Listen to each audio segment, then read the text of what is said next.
Fee reimburse పథకాన్ని ప్రభుత్వం కొనసాగిస్తుందన్నారు మంత్రి జగదీష్ రెడ్డి. మండలిలో చర్చ సందర్భంగా పెండింగ్ నిధులపై క్లారిటీ ఇచ్చారు. ఇప్పటి వరకు 4687 కోట్లు రిలీజ్ చేశామన్నారు. మరోవైపు సర్కార్ సమాధానంపై అసంతృప్తి వ్యక్తం చేసింది కాంగ్రెస్. ఫీ రియంబర్స్మెంట్ పై మండలిలో వాడివేడి చర్చ జరిగింది. చర్చను ప్రారంభించిన మంత్రి పద్మారావు రాష్ట్రం ఏర్పాటైనప్పటి నుంచి ఇప్పటి వరకు 4687 కోట్లు చెల్లించామన్నారు. ఫీ రియంబర్స్మెంట్ పథకాన్ని అమలు చేస్తామన్నారు. సమైక్య రాష్ట్రంలో ప్రారంభించబడ్డ ఫీజు రియంబర్స్మెంట్ పథకాన్ని తెలంగాణ రాష్ట్రంలో కూడా యథాతథంగా కొనసాగించాలని తెలంగాణ ప్రభుత్వం నిర్ణయించి అమలు జరుపుతున్నది. అధ్యక్ష, తెలంగాణ రాష్ట్రం ఏర్పడిన నాటి నుంచి ఇప్పటి వరకు ఫీజు రియంబర్స్మెంట్ పథకం కింద చెల్లించిన నిధులు 4687.72 కోట్ల. అధ్యక్ష, పేద విద్యార్థుల సంక్షేమం కోసం అమలు జరుపుతున్న ఈ పథకాన్ని ప్రభుత్వం పకడ్బందీగా అమలు జరుపుతుందని సంతోషంగా తెలియజేస్తున్నాను. ఫీ రియంబర్స్మెంట్ కొనసాగించడంలో ప్రభుత్వం వెనకడుగు వేస్తుందన్నారు కాంగ్రెస్ ఎమ్మెల్సీ షబ్బీర్ అలీ.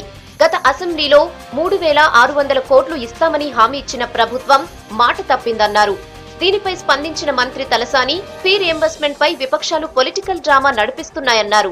విదేశాలకు వెళ్లే విద్యార్థులకు ప్రభుత్వం అండగా ఉంటుందన్నారు. ముఖ్యమంత్రి గారు స్వయంగా అసెంబ్లీలో హామీ ఇచ్చిన తర్వాత కనీసం మీరు కూడా ఈ హౌస్ లో మాకు హామీ ఇవ్వండి. ఈ ప్రభుత్వం ఈ నెలలో ఇంత, ఈ నెలలో ఇంత, ఈ అకాడమిక్ ఇయర్ కంప్లీట్ అయ్యే వరకు మరి మొత్తం 16-17 అది స్పెసిఫిక్ గా రెండే జవాబులు ఇచ్చేయండి. మీరు స్పెసిఫిక్ ఎప్పుడు చేస్తారని దయచేసి చెప్పండి మాకు.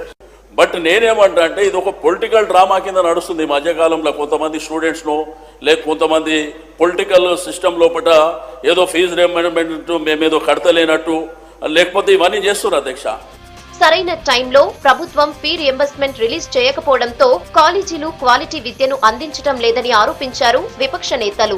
విద్యార్థులకు స్కాలర్షిప్ పెంచడంతో పాటు పాకెట్ మనీ 500 ఇవ్వాలని కోరారు.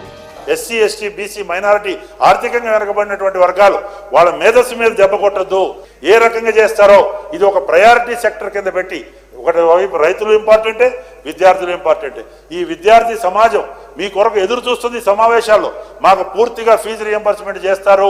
క్వాలిటీ ఆఫ్ ఎడ్యుకేషన్ మనం మెయింటైన్ చేయాలంటే, ఫ్యాకల్టీస్ కు సరైన శాలరీస్ రావాలంటే, నాన్ టీచింగ్ స్టాఫ్ కు శాలరీస్ రావాలంటే, ఒక నాణ్యమైన విద్య మనం ఇవ్వాలంటే ఈ ఫీ రియంబర్స్మెంట్ టైం కు రిలీజ్ చేయాల్సినటువంటి అవసరం ఉన్నది. అది అంత బడ్జెట్ లో కొన్ని కోట్లు విద్యార్థుల కోసం ఫీ రియంబర్స్మెంట్ కోసం పక్క తీస్తే గానీ అలాట్ చేస్తే గానీ దాంట్లో తప్పేం లేదు. అధ్యక్ష, ఫీ రియంబర్స్మెంట్ కొనసాగుతుందన్నారు మంత్రి జగదీష్ రెడ్డి. ఫీ రియంబర్స్మెంట్ కోసమే కొనసాగుతున్న కళాశాలలను ఖచ్చితంగా మూసివేయాల్సిందేనన్నారు మంత్రి. రాష్ట్రం వచ్చిన తర్వాత 4687 కోట్లు రిలీజ్ చేశామన్నారు. 4687.72 కోట్ల రూపాయల్ని మేము రిలీజ్ చేసిన మాట వాస్తవం. అధ్యక్ష, అంటే తెలంగాణ రాష్ట్రం వచ్చిన తర్వాత మనం ఏదో పెద్దగా ఆపేసింది, బాకీలు పడి ఏదో ఇబ్బందులు పెట్టింది, కళాశాలలు మూతపడే పరిస్థితి తెచ్చింది లేదు. అధ్యక్ష, ఉన్న గతంలో ఉన్న పద్ధతిని మేము కొనసాగిస్తాం. ఫీ రియంబర్స్మెంట్ విషయంలో ప్రభుత్వానికి చిత్తశుద్ధి ఉంది. అంతకు ముందు శాసన మండలి హాల్లో చేనేత వస్త్ర ప్రదర్శనను ప్రారంభించారు మండలి చైర్మన్ స్వామిగౌడ్.